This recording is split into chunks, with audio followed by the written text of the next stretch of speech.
अनमोल पिंकी के बारे में इस टाइम पर कई नए इंकशाफात सामने आ गए हैं। अनमोल पिंकी की गिरफ्तारी से मुतालिक सबसे अहम पेशरफ जो सामने आई है कि इस अनमोल पिंकी को, जो मंशियात स्मगलर है, जिसको कराची के अंदर कोकेन क्वीन भी कहा गया, ये वफाकी हसास अदारे ने नवाब टाउन लाहौर से गिरफ़्तार किया। जिस घर पर छापा मारा उसको ट्रेस किया लोकेटर्स के ज़रिए। नवाब टाउन के अंदर ये रूपोश थी, छुपी हुई थी, और लोकेटर्स की मदद से ट्रेस करके इसे वहाँ से हिरासत में लिया गया। लाहौर वाले घर से करोड़ों रुपए मालियत की आला क्वालिटी ड्रग्स जो हैं वो भी मिली। ज़राए के मुताबिक ये भी बताया जा रहा है कि मुलजिमा पिंकी जो है, पंजाब पुलिस के साबिक इंस्पेक्टर, उसे दूसरी शादी कर रखी थी। पहला जो शोहर था वो इस टाइम पर मलेशिया में होता है। अगर बात करें इस ड्रग क्वीन की जो इस टाइम सोशल मीडिया पर बहुत ही वायरल है, तो इसका ताल्लुक जो है, इसका माजी जो है वो कसूर से है, और हाल ही में ये कराची मुंतकिल हुई है। और मैडम के इस टाइम पर कराची के अंदर 800 से ज़ायद कस्टमर्स हैं, जिसके अंदर मुबैना तौर पर बताया जा रहा है कि आला ऑफिसर्स भी इनके कस्टमर्स में शामिल हैं। और अगर इनकम की बात करें इस ड्रग क्वीन पिंकी की, तो माहाना आमदनी जो है वो करोड़ों रुपए में इसकी बताई जा रही है। जो इसके राइडर्स से जो मंशियात को ट्रांसपोर्ट करते थे, उनको इसने बाकायदा गाड़ी, रिहाइश और खाना वगैरह सब कुछ फ्री दिया हुआ था। और इसके कस्टमर्स जो हैं वो कराची के अलावा लाहौर और इस्लामाबाद में बताया जा रहा है, जो एलीट क्लास के थे। ये तो हमने बात कर ली पिंकी की, जिसने इस टाइम पर सोशल मीडिया पर धूम मचाई हुई है। हर जगह सिर्फ पिंकी पिंकी नज़र आ रहा है। लेकिन अगर बात करें माजी में, लाहौर में एक बानो सूतर वाली थी जिसकी पूरे पाकिस्तान में धूम थी। अगर पूरे पाकिस्तान में कहीं पर मंशियात ना बिक रही हो, तो लाहौर में अंदरून में बानो सूतर वाली की मंशियात बिकती थी। अब बानो सूतर वाली कौन थी, बानो सूतर वाली की फैमिली में कौन कौन मंशियात बेचता था, बानो सूतर वाली के जो बेटे थे उनके साथ क्या कुछ हुआ, और बानो सूतर वाली का अंजाम क्या हुआ, ये सब कुछ जानिए इस वीडियो में। इस वीडियो को एंड तक ज़रूर देखिएगा, बहुत ही इंफॉर्मेटिव वीडियो है, और चैनल को सब्सक्राइब भी कर लें। बेटी, उसका शोहर और 5 बच्चे, पूरी फैमिली मिलके जराइम करती है। बानो सूतरवाली के नाम से मशहूर थी। इनका जद्दी पुश्ती कारोबार जो है वो मंशियात का कारोबार था। पूरे पाकिस्तान में अगर मंशियात पर सख्ती है ना, किसी की मंशियात नहीं बिक रही, तो अंदरून शहर लोहारी गेट लाहौर में बानों की मंशियात जरूर बिका करती थी। ऊपर से चीकू लटकाना, उसमें पैसे रखने, पैसे ऊपर खींच लेने, ऊपर से मंशियात जो है नीचे इन्होंने दे देनी। इस खानदान पर कम से कम कुछ 100 से 150 मुकदमात दर्ज हैं। बानो बीबी जो है वो जेल जाती रही है। इन्होंने मंशियात जितनी भी फरोख्त की है ना वहां पर, वो पुलिस की सरपरस्ती में किया है। बानो बीबी के 5 बेटे हैं, उनका अंजाम क्या हुआ? आतिफ चौधरी, एक महबूब लंबा हुआ करता था आतिफ चौधरी का साथी, ऑलमोस्ट सबके साथ इस खानदान की मुखालफत थी। बेशुमार दफा इनकी क्रॉस फायरिंग हुई है आपस में। रिजवान पत्तो है ना, उसका एक मरतबा पुलिस मुकाबला होता है आबिद बॉक्सर के साथ। वो उसके साथ तफ्तीश करता है, उसको 3rd डिग्री यूज करता है, उसको उल्टा भी टांगता है, तो उसकी पत्तों की हालत हो जाती है खराब। लाहौर के अंदर ब्रोथल हाउसेज हों या फिर ये मंशियात का काम, सिर्फ इन 2 कामों के अंदर ख़वातीन जो थी वो सामने आती थी, या और भी कोई सुपारी लेनी, किसी का कत्ल करना, इस तरह के वाक़यात कोई आपने देखे? इसमें एक करैक्टर माजी में रहा है गोगी भट्ट का। गोगी भट्ट ग्वाल मंडी वाला नहीं, क्योंकि गोगी भट्ट का जब भी नाम आता है ना, तो वो फौरी तौर पर ज़हन ग्वाल मंडी की तरफ ही जाता है।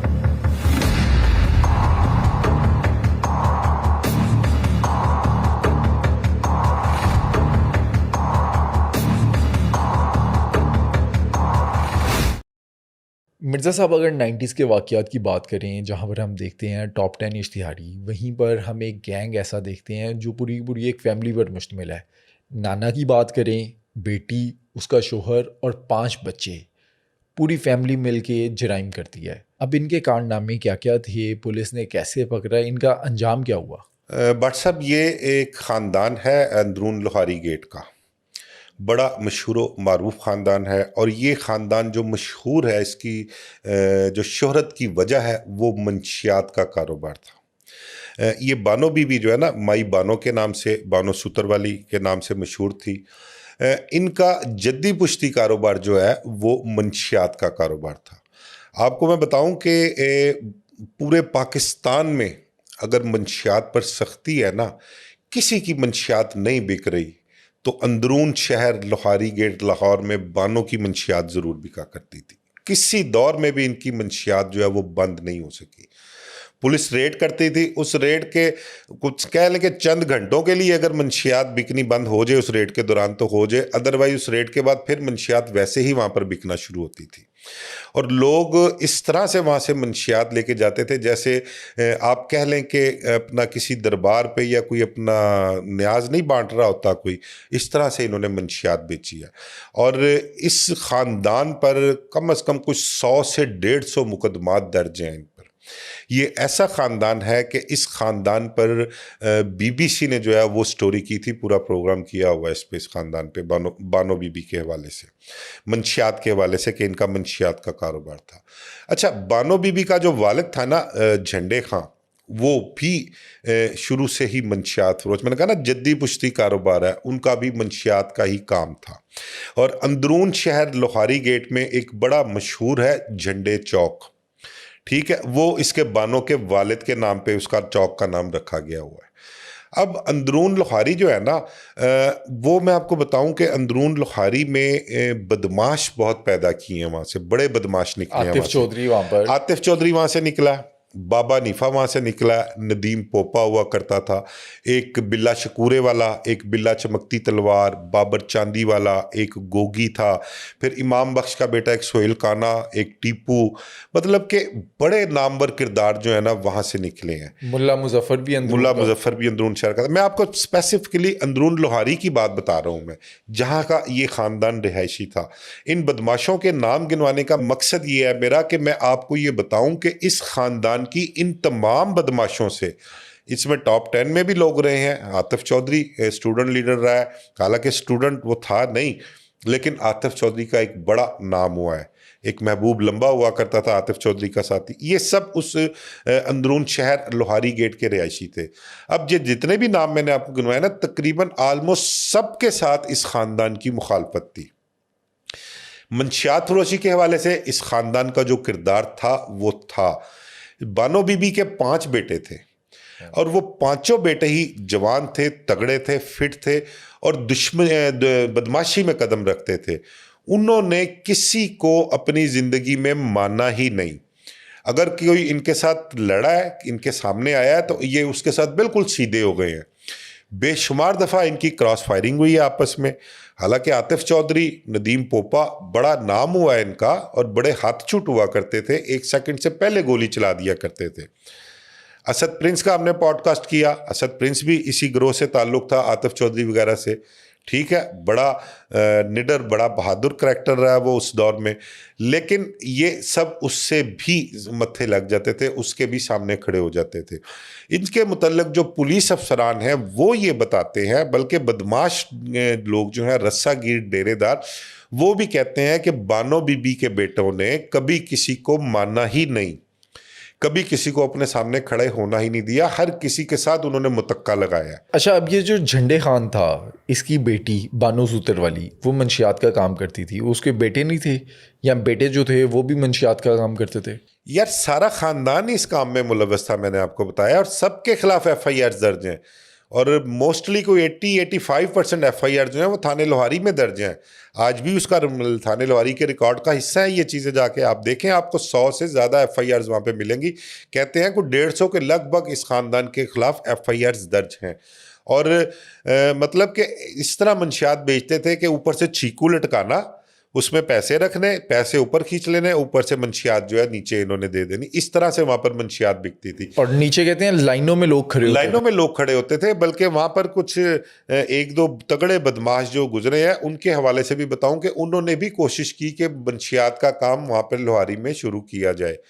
उन्होंने काम शुरू भी किया, जिसकी वजह से इनसे मुखालफत भी हुई और लेकिन उनका काम वहाँ पर नहीं चला, इनका काम तगड़ा था। इनका कह लें कि जो माल था वो भी प्योर होता था, कोई मिलावट नहीं होती थी, और उन लोगों को ये पता था कि कहीं से हमें मंशियात मिले ना मिले, इस घर से हमें मंशियात जो है वो मिल जाया करती थी वहाँ। अच्छा, इन पे पर्चे होते थे, मुकदमात होते थे, पुलिस रोकती क्यों नहीं थी? इन्होंने मंशियात जितनी भी फरोख्त की है ना, वहाँ पर मंशियात का कारोबार किया है, वो पुलिस की सरपरस्ती में किया है, पुलिस की मिली भगत से किया है। अब पुलिस को मजबूरी होती थी कि उन्होंने अपनी कार्रवाई भी करनी होती थी, और वो एफआईआर दर्ज करना पुलिस की मजबूरी होती थी, ठीक है। नहीं तो वहाँ पर जिस तरह से इनकी मंशियात बिकती थी, कोई भी एसएचओ वहाँ पर टिक नहीं सकता था अगर अफसरान जो है एसएचओ के खिलाफ लीगल एक्शन ले।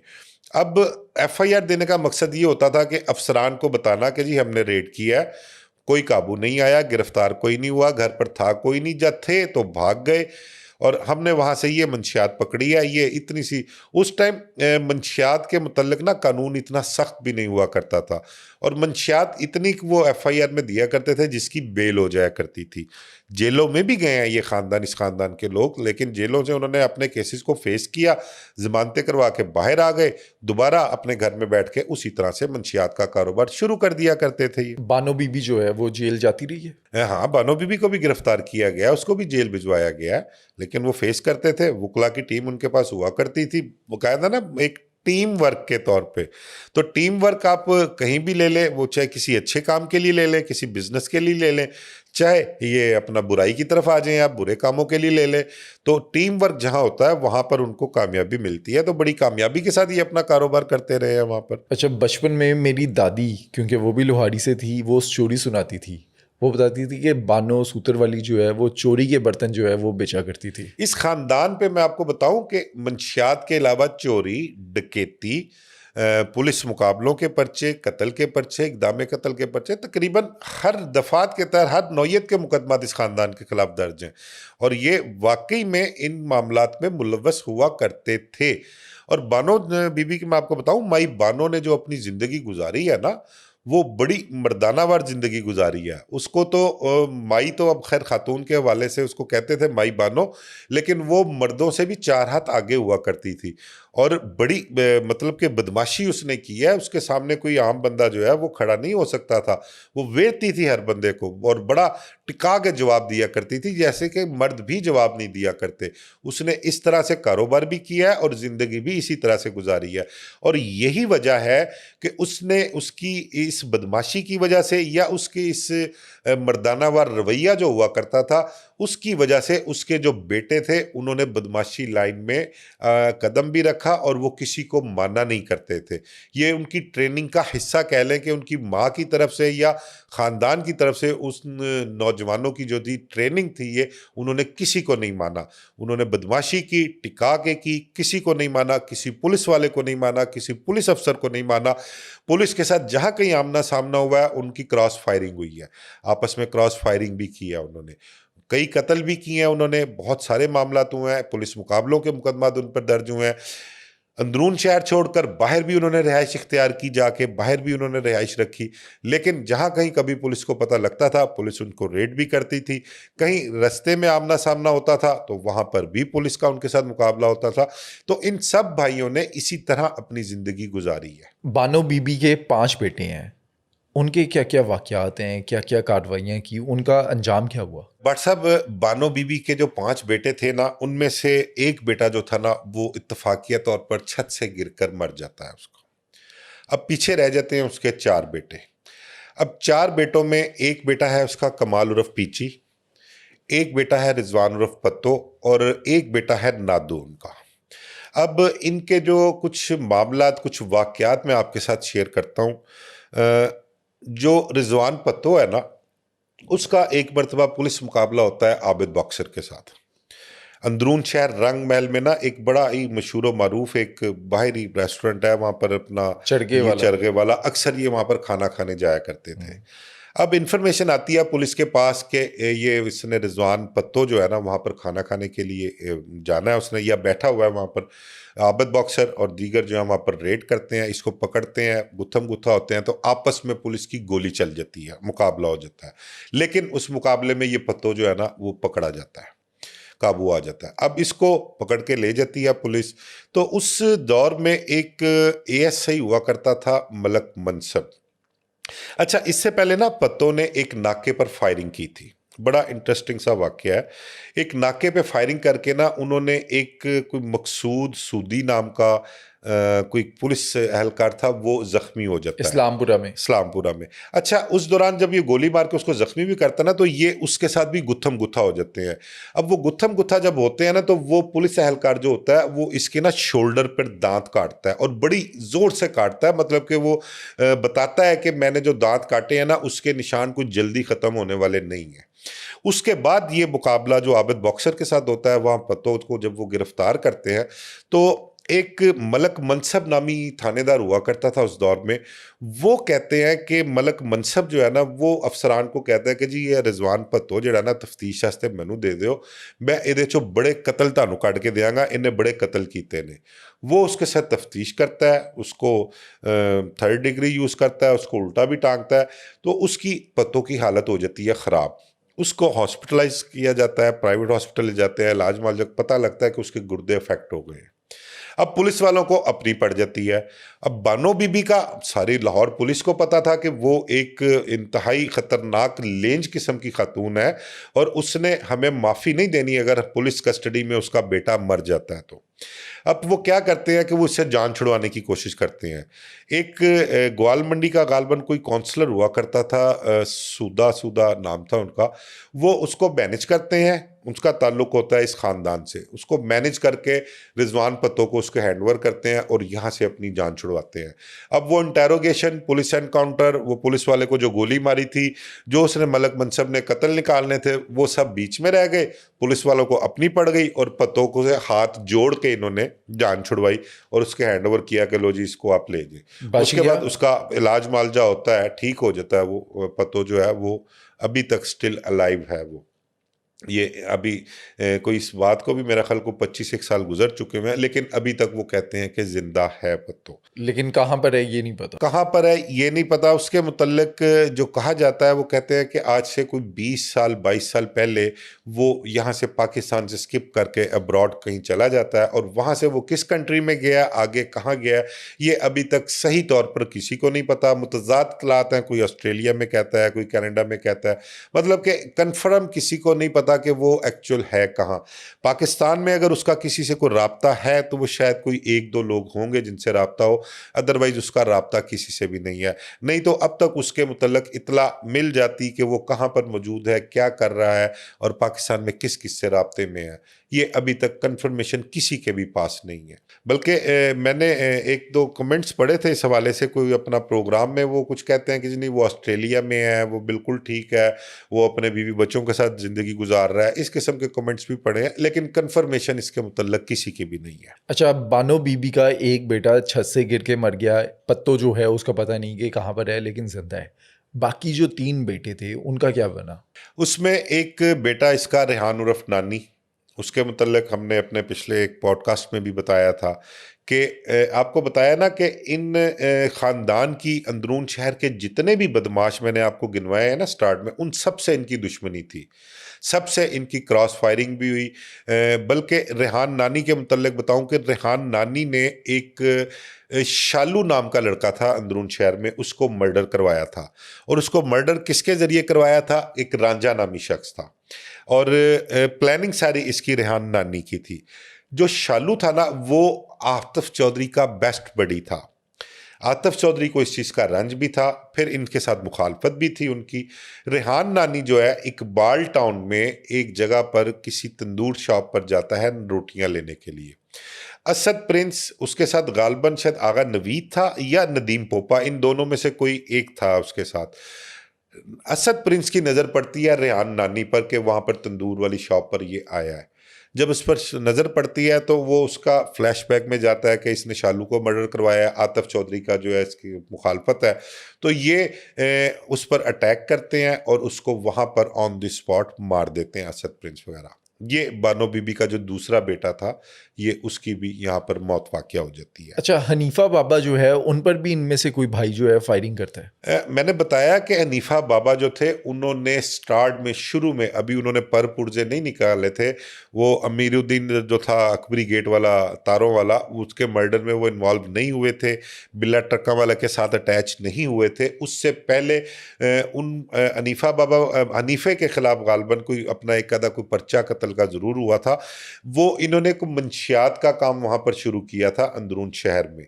ठीक है, उस मंशियात के काम की वजह से इनकी इस ख़ानदान के साथ लगनी शुरू हो गई और इन्होंने एक मरतबा उस पर फायरिंग भी की थी। ये हनीफा बाबा वगैरह के साथ भी वाक़या पेश आया था। अब आगे इनका एक भाई था कमाल उर्फ पीची। ठीक है, कमाल उर्फ पीची जो है उसकी शादी जो है वो एक कोई वकार नामी शख्स है, उसका बल्कि आजकल वो हयात भी है और ऑनलाइन बैटिंग के हवाले से उसका वकार खां का बड़ा एक नाम है। ठीक है, वकार खान की जो सिस्टर थी उसके साथ कमाल पीची की शादी होती है, वो इनका एक रिश्तेदारी थी उसमें। अब कमाल पीची की ज़िंदगी में ये होता है कि कमाल पीची बड़ा फिट था, खूबसूरत नौजवान था वो होता है कि घर में ना एक स्कॉर्पियो गन थी। वो घर में ना गन साफ कर रहा होता है तो अचानक जो है ना उससे फायर हो जाता है। अब वो फायर उसकी कमाल पीची की जो बीवी थी ना उसके पेट में फायर लगते हैं। अच्छा। वो जख्मी हो जाती है बड़ी। वो खैर उसको फौरी तौर पर उठाकर हॉस्पिटल ले जाते हैं, बड़ी मुश्किल कहते हैं कि उसकी जान बची थी। अच्छा, उस पे अब जो वकार खां था वो इल्ज़ाम लगाया करता था कि ये इसने जानबूझ के कमाल पीची ने, वो उनकी काफ़ी आपस में ना रंजिश भी रही या आपस में एक नाराज़गी भी रही, इस हवाले से आपस में काफ़ी इनके चलते रहे। लेकिन वो बाद में खैर क्लियर हुआ कि नहीं, वो वाकई में इत्तफाकिया तौर पर फायर हुआ था और वो ज़ख्मी हो गई थी। फिर बाद में उसका इलाज मुआवजा कराया, वो बच भी गई उसके बाद। अब कमाल पीची भी बदमाशी की लाइन में पूरा था, वो भी किसी को नहीं माना करते थे। वो भी उस दौर के बड़े बड़े तगड़े लोग जो थे, बदमाश थे, डेरेदार रस्सेदार थे, उनके साथ ताल्लुकात थे। अब एक मामला कुछ होता है रॉयल पार्क का। रॉयल पार्क में कमाल पीची जो है ना वो अपने साथियों के साथ जाता है, एक फिल्म का ऑफिस होता है वहाँ पर जाता है किसी को मिलने के लिए। गालिबन मलक एहसान नाम है उनका, उनको मिलने के लिए जाता है वहाँ पर। तो वहाँ पर वो मिलते नहीं तो ये वहाँ से नीचे वापस आ जाते हैं और नीचे दाल चावल खाने शुरू कर देते हैं। अच्छा, अब इसके साथ होता कौन है? कमाल उर्फ पीची एक हनीफ कमांडो हुआ करता था मजंग का। वो बड़ा ही बहादुर, बड़ा जिद्दार लड़का हुआ करता था। गालिबन मोटर मैकेनिक हुआ करता था वो, लेकिन बहादुर था और बड़ा फिट लड़का था। एक हाजी हाजी नाम का शख्स होता है, वो उसका ताल्लुक समनाबाद से था। मियाँ असलम इकबाल जो है ना उनके घर की बैक साइड पे उसका घर था। वो मियाँ असलम इकबाल के साथ भी अच्छा ताल्लुक था, वो साथ होता है। इसके अलावा एक और शख्स हाजी जमील उर्फ हाजी जीली, वो ड्यूटी फ्री शॉप पे काम करता है, ये भी साथ होते हैं। अच्छा, बड़ा इंटरेस्टिंग वाक़या है ये जो मैंने आपको नाम गिनवाए ना, हाजी जीली हो गया, वो हाजी जो समनाबाद वाला है, इनका सबका ताल्लुक नवीद सईद से बड़ा अच्छा होता है। ड्यूटी फ्री शॉप का एक बड़ा मशहूर व मारूफ किरदार रहा है पठाने खां। पठाना उसको कहते थे, जो नवीद सईद के साथ मर्डर हुआ था रायविंड रोड पर, वो भी ड्यूटी फ्री शॉप पर होता था। अच्छा, उन दिनों ना ये सब लोग इकट्ठे होके रेस कोर्स में वॉक किया करते थे। अच्छा, हम भी रूटीन में, मैं और एक और दोस्त हमारा, हम भी रूटीन में जाया करते थे वॉक टूशा करने वहाँ पे रेस कोर्स में। तो इनसे नवीद सईद वगैरह से हमारा अक्सर वहाँ टाकरा हो जाता। वॉक के बाद को 5-10 मिनट 20 मिनट हमने वहाँ गुफ्तगू भी करनी, बैठ के गपशप लगानी। जिस दिन ये वाक़या होता है ना कमाल पीची वाला, उस दिन होता यह है कि वहाँ पर हम बैठे हुए हैं, बात हो रही है, हाजी जमील उर्फ जीली ये वहाँ पर मौजूद है हमारे साथ। तो बाद में हमें पता लगता है, उस वक्त नहीं, वो कुएं के बाद पता लगता है कि वो हाजी जमील जो है ना उसको कॉल आती है पठाना की। वो पठाना कहता है कि यार पीची दी कॉल आई है, उन्हें लक्ष्मी चौक जाना है, तो तुसी आ जाओ फिर इकट्ठे चलने हैं। ये यहाँ से रेस कोर्स से चले जाते हैं ड्यूटी फ्री शॉप पे। ड्यूटी फ्री शॉप से ये कमाल पीची वगैरह सारे इकट्ठे होते हैं, ये चले जाते हैं लक्ष्मी चौक और रॉयल पार्क। पठाना साथ नहीं जाता, उसको कोई काम पड़ जाता है या नवीद सईद उसको बुलवा लेता है। नवीद सईद के बहुत क्लोज था वो अपने किसी काम चले जाते हैं। तो ये हाजी जमील, हनीफ कमांडो, वो हाजी और ये कमाल पीची वगैरह ये सब चले जाते हैं वहाँ पर लक्ष्मी चौक, मलिक एहसान के पास। मलक एहसान के पास। उस मलक एहसान को मिलने जाते हैं, लेकिन मलक एहसान वहाँ पर होता नहीं है। अब ये वहाँ से नीचे आते हैं, नीचे आके ना एक वो तबाक के साथ एक रेड़ी लगी हुई है दाल चावल की, ये वहाँ पर दाल चावल खाने के लिए बैठ जाते हैं। जब ये वहाँ पर दाल चावल खा रहे होते हैं तो अचानक इन पर हमला होता है और इस कदर शदीद फायरिंग होती है कि वहाँ पर ये चारों जो हैं इनको गोलियां लगती हैं, ये ज़ख्मी हो जाते हैं। इसके अलावा भी कोई 3-4 लोग जो होते हैं वहाँ पर ज़ख्मी हो जाते हैं। अब इस वाक़े में हाजी जमील जो है वो ज़ख्मी होता है, कमाल पीची जो है उसकी डेथ हो जाती है, वो समनाबाद वाला मियाँ असलम इकबाल का मल्लेदार हाजी उसकी भी डेथ हो जाती है, और हनीफ कमांडो ये तीनों जो हैं उसमें मारे जाते हैं। खैर बड़ा झगड़ा वगड़ा पड़ता है, बड़ा रौला होता है, पुलिस आ जाती है, ज़ख्मियों को हॉस्पिटल ले जाया जाता है।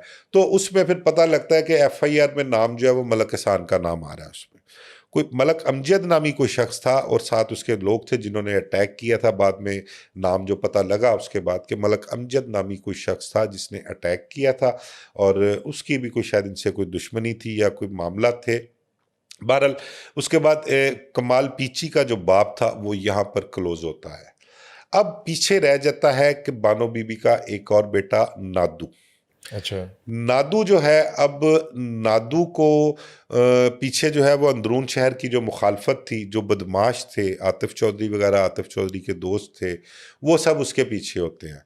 एक महबूब लंबा मैंने स्टार्ट में आपके साथ जिक्र किया था, आतिफ चौधरी का यारेगार था। अब महबूब लंबा वो है जो आतिफ चौधरी के साथ हुआ करता था।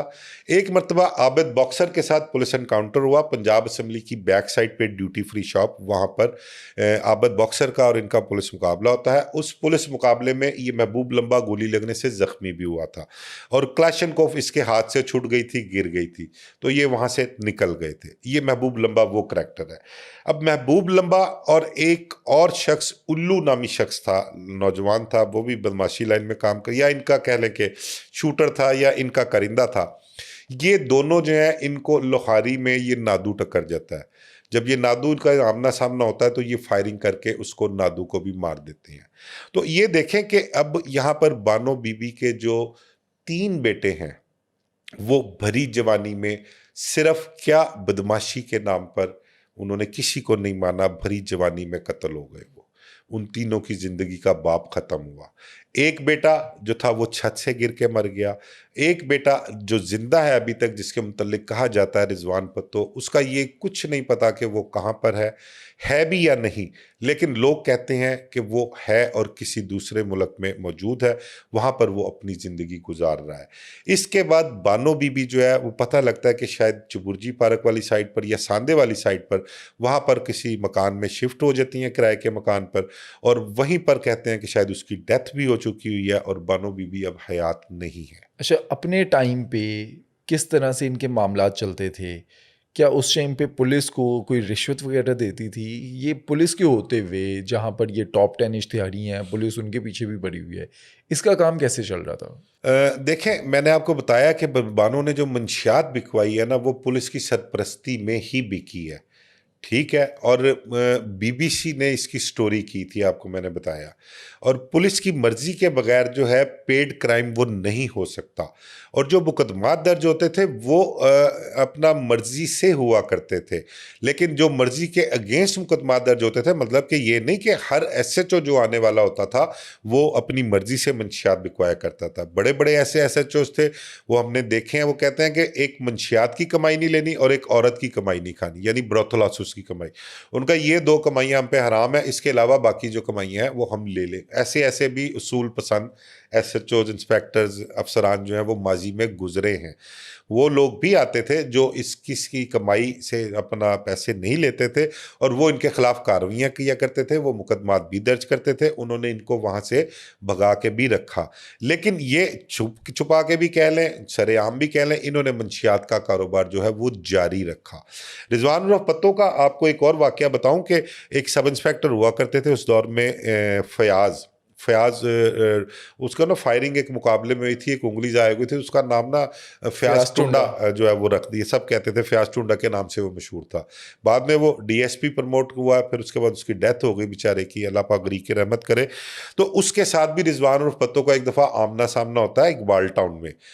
गालबन एक एहसान बट जो उस वक्त गालबन वो भी सब इंस्पेक्टर ही था, आजकल डीएसपी है। ये फयाज और एहसान बट दोनों इकट्ठे थे, इनका जब आपस में आमना सामना होता है तो एक सेकंड नहीं लगाता पत्तो जो है वो इन पर फायर करने में, वो इन पर फायर करता है, वो भी इस पर फायर करते हैं। लेकिन ये इतना फुर्तीला था और इतना मतलब कि इसको अबूर हासिल था कि ये फौरी तौर पर जो है ना उनकी नज़रों से ओझल हो गया, निकल गया वहाँ से। उन्होंने ताकुब किया इसका, फायरिंग भी की इनको, लेकिन वो काबू नहीं आ सके। उसकी एफआईआर गालबन थाना मिल्लत पार्क में दर्ज हुई थी।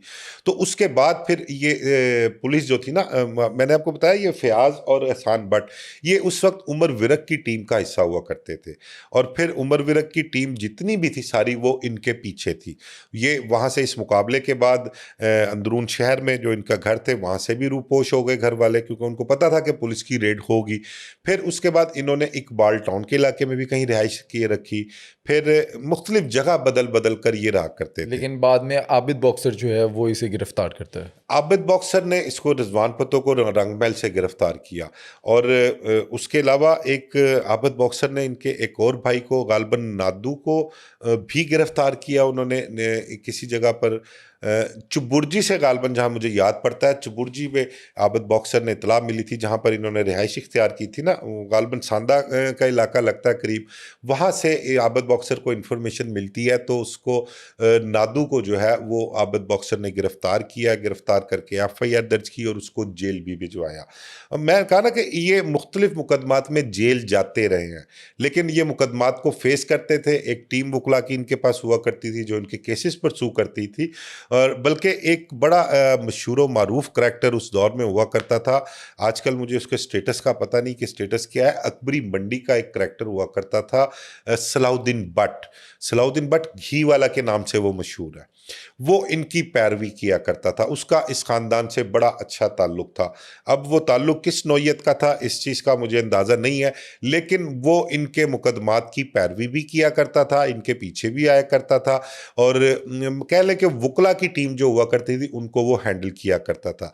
जब जब इनमें से जो कोई भी गिरफ्तार हुआ, वो कह लें कि अगर किसी को बगैर किसी मुकदमे के या बारोबार छुड़वाना हो, बारोबार से मतलब कि पुलिस के साथ मामला तय करके थाने ना जाने दिया जाए और बाहर जी कुछ ले दे के, वो सारे मामला जो है वो सलाउद्दीन बट देखा करता था और इनके पीछे मुकदमात की पैरवी और इनको जेलों से रिहाई तक सारे मामला तो वो हैंडल किया करता था। इसी तरह जो मैंने आपसे सूदे का जिक्र किया, ग्वाल मंडी का जो करैक्टर था सूदा, जो जिसको पत्तों को जिसके हैंड ओवर किया था पुलिस वालों ने, वो भी यही करैक्टर था और वो भी इन्हीं की पैरवी किया करता था। जहां कहीं इनको ज़रूरत हुआ करती थी, सियासी बंदा था, असर रसूख था उस दौर में, काउंसलर लेवल जो था ना वो एक बड़ा अच्छा लेवल हुआ करता था, खासकर थानों की सतह पर। एक कह लें कि वो उस दौर में काउंसलर जो थे वो मुखबर का किरदार भी अदा किया करते थे और प्लस जो तगड़े हुआ करते थे उनका एक थाने में अच्छा रिलेशन हुआ करता था और वो अपनी मनमानियाँ या अपनी मर्जी की सिफारिशें जो थीं वो भी मनवाया करते थे, बंदे भी छुड़वा लेते बंदे भी छुड़वाया करते थे। अब वो सूदा और ये सलाउद्दीन बट, ये दो करैक्टर थे जो इस खानदान को सपोर्ट किया करते थे उस हवाले से। फिर दूसरा बानो बीबी ने उस दौर में कह लें कि मंशियात के हवाले से आपको बताऊं कि उसने सिर्फ चंद एक लोग जो थे ना, चंद एक पुलिस अफसरान वो रखे हुआ करते थे जिनके साथ उसकी सेटिंग हुआ करती थी। बाकी ये नहीं कि उसने हर किसी को चट्टी भरनी या हर किसी को कोई तोहफे तहफ देने या पैसे भरने, ये उसने बिल्कुल कतन अपनी लाइफ में नहीं किया। जिनके साथ उसकी सेटिंग होनी थाने की सतह पर, यानी कि खासकर एसएचओ लोहारी गेट, ठीक है, क्योंकि इनका इलाका थाना था, वहां पर इन्होंने मंशियात फरोख्त करनी थी। ये एसएचओ जो आके लगता था उसके साथ सेटिंग रखा करते थे अपनी, जिसके साथ सेटिंग नहीं होती थी उनके खिलाफ दरखास्तें भी दिलवाया करते थे, झूठी सच्ची दरखास्तें देनी कि उनको उलझा के रखें, वो हमारी तरफ रेड ना करें, हमें किसी भी तरफ ना लेके आए, किसी मुकदमे में ना फंसाएं। ये उनका एक क्राइटेरिया रहा है। अच्छा, उस टाइम पे लाहौर में जिस तरह से बानो सूतर वाली एक औरत जिस तरह के जराइम कर रही है, लाहौर के अंदर ब्रोथल हाउसेज़ हों या फिर ये मंशियात का काम, सिर्फ़ इन 2 कामों के अंदर ख़वातीन जो थी वो सामने आती थी, या और भी कोई सुपारी लेनी, किसी का कत्ल करना, इस तरह के वाक़यात कोई आपने देखे? इसमें एक करैक्टर माज़ी में रहा है गोगी बट का। ठीक है, गोगी बट ग्वाल मंडी वाला नहीं, क्योंकि गोगी बट का जब भी नाम आता है ना तो वो फौरी तौर पर ज़हन ग्वाल मंडी की तरफ ही जाता है। ये वो गोगी बट नहीं है। ये एक खातून थी गोगी बट, ये सब्ज़ाज़ार की रिहायशी थी और इसको मैं आपको बताऊं कि एक आतिफ चौधरी जो था ना, आतिफ चौधरी को कह लें कि ये मुंह बोला बेटा बनाया हुआ था इसने, गोगी बट ने। तो ये ब्रोथल हाउस चलाया करती थी, इसके पास लड़कियां हुआ करती थी, उनकी सप्लाई जो थी वो ये किया करती थी और इसने बदमाशी में भी बड़ा नाम कमाया। खुद बड़ी बदमाश हुआ करती थी ये, अपना पिस्तौल लगा के रखा करती थी। पिस्तौल हर वक्त इसकी डब में होता था, इसके पर्स में होता था। एक दफ़ा बल्कि सेशन कोर्ट में ये गिरफ्तार भी हुई थी और इससे पिस्टल भी बरामद हुआ था। इसी तरह एक करैक्टर कोई शमीम पठानी का हुआ है, उसके हवाले से कि वो ब्रोथल हाउस भी चलाती थी, मंशियात का कारोबार भी किया करती थी। तो इस किस्म के करैक्टर माजी में रहे हैं। ख़वातीन के हवाले से मशहूर मारूफ करैक्टर आंटी कैंडी का रहा है, वो ब्रोथल हाउसेस और डांस पार्टीज़ के हवाले से बड़ा मशहूर करैक्टर रहा है।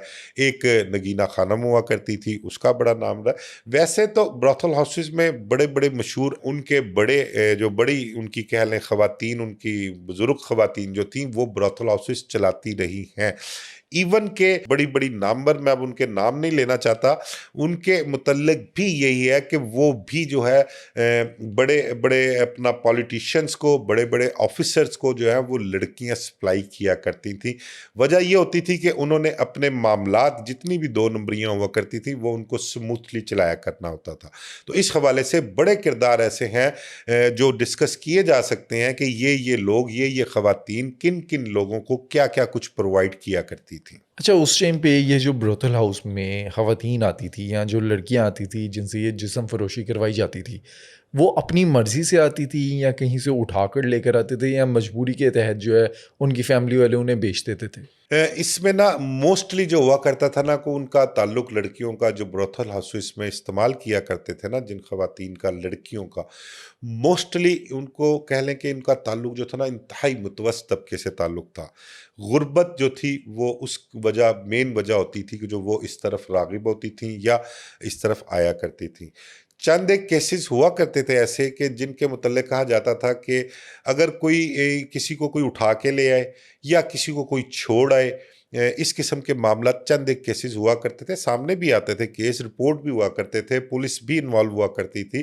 बल्कि कुछ ऐसे मामला भी होते थे कि यहाँ से कुछ लड़कियों को जो है वो कराची भिजवा दिया गया। कराची के ब्रोथल हाउसेस जो है वहाँ पर उनको अपना इस्तेमाल किया जाने लगा, सप्लाई दी जाने लगी उनकी। तो यहाँ से लोग जो उन लड़कियों को यहाँ से जिनके पास काम किया करती थी वो लड़कियाँ, जब यहाँ से उनको शिफ्ट किया गया कराची किसी पार्टी ने और उन्होंने उन पर कब्जा जमा लिया, उन पर अपना हक जताना शुरू कर दिया, तो यहाँ से लोग जो थे वो उनको छुड़वाने के लिए, उनको वापस लाने के लिए कराची भी जाते थे। वहाँ के जो कराची में उनका असर और रसूख था उसको इस्तेमाल करते थे, खा वो पॉलिटिशियंस हों, पुलिस अफसरान हों। तो एक दो वाक़यात हैं ऐसे, बल्कि एक कोई जर्नलिस्ट ही था, उसके हवाले से बताऊं कि मुझे किसी ने शेयर किया था कि एक जर्नलिस्ट कराची गया हुआ है किसी ब्रोथल हाउस के हवाले से, वहाँ पर कुछ लड़की हैं, उनको वापस लाहौर लाना चाहता है वो। तो उस हवाले से वहाँ पर एक जर्नलिस्ट को उसने टाई अप किया था। तो उस जर्नलिस्ट ने मेरे साथ शेयर किया था कि यार लाहौर का ये जर्नलिस्ट है, मुझे किसी तरीके से वाय से मेरे राब्ते में आया और वो कह रहा है कि ये मामला था, इसकी क्या रेपुटेशन है वहाँ पर लाहौर में, क्या मामला था। तो खैर जो रेपुटेशन थी मैंने उसके साथ शेयर की, जो भी मामला थे वो उसको मैंने बताए। तो ये इस किस्म के मामला चलते रहे हैं और चलते हैं और आइंदा भी चलते ही रहेंगे। अच्छा, माज़ी में आपने देखा कि कुछ टाइम पहले पाकिस्तान के अंदर ये बात मशहूर हुई कि चाइनीज़ जो हैं वो लड़कियां पाकिस्तान में आ रही हैं इस काम के लिए, फिर थाईलैंड से लड़कियां जो हैं वो इस काम से आ रही हैं। आपने ये वाक़यात देखे जो गैर मुल्की हैं उनको इस गंदे काम के लिए लेकर आया गया? बहुत सारे मामला हैं, लाहौर शहर ही नहीं बल्कि आप कराची चले जाएं, कराची में, इस्लामाबाद में ख़ासकर जो हमारा फाकी दारुल हुकूमत है, वहाँ पर आपको जो ये इस कारोबार में लोग मुलव्वस है ना, जो ये काम करते हैं ब्रॉथल हाउसेस का या सप्लाई का जो एक चेन है उनकी, वो अपने कस्टमर के हिसाब से, कस्टमर की ख्वाहिश के मुताबिक उनको लड़कियों की सप्लाई देते हैं। वो उनसे पूछते हैं कि उनको कोई चाइनीज़ चाहिए, वो भी मिल जाएगी, थाईलैंड की कोई प्रोडक्ट है वो भी मिल जाएगी, कोई रशियन है उनको वो भी मिल जाएगी, कोई लोकल पाकिस्तानी कह लें वो भी मिल जाएगी। मतलब कि वो हर कैटेगरी जो है वो अवेलेबल उनके पास होती है। और यहाँ पर पाकिस्तान में तकरीबन हर कैटेगरी की या किसी दूसरे शहरों से जो आप कह लें कि आती हैं, मुल्कों से जो आती हैं लड़कियाँ, वो यहाँ पर मौजूद हैं और वो इस धंधे में भी शामिल हैं और वो ये मकरूह धंधा कर रही हैं। बेशुमार लड़कियां जो फॉरेनर हैं जिनका ताल्लुक दूसरे मुल्कों से है, वो आप देखें कि हमारे मोस्टली जो मसाज सेंटर्स हैं वहाँ पर ये काम करती हैं। अब मसाज सेंटर जो है वो किसी ब्रॉथल हाउस से कम तो नहीं है। वहाँ पर ये काम तो सारा कुछ यही होता है, लोग जाते हैं वहाँ पर मसाज के लिए, लेकिन वहाँ पर उनको जब कोई लड़की अच्छी लग जाए, अगर वो किसी के साथ टाइम गुजारना चाहें अलैदगी में, तन्हाई में, तो वो उसकी पे करके रकम अदा करके उसको अपने साथ ले भी जाते हैं या वो जगह खुद भी प्रोवाइड कर देते हैं वहाँ पर। दोस्तों, आज का पॉडकास्ट में हमने आपको बानो सूतरवाली और उसके बच्चों का रूजो सवाल बताया। इस पॉडकास्ट का मकसद किसी भी क्रिमिनल को ग्लोरीफाई करना नहीं, बल्कि उनका दर्दनाक अंजाम बताना है। कोई भी क्रिमिनल जितना भी ताकतवर हो जाए, जितना भी बाज़र हो जाए, उसका एंड दुश्मन की गोली या फिर पुलिस की गोली ही होता है।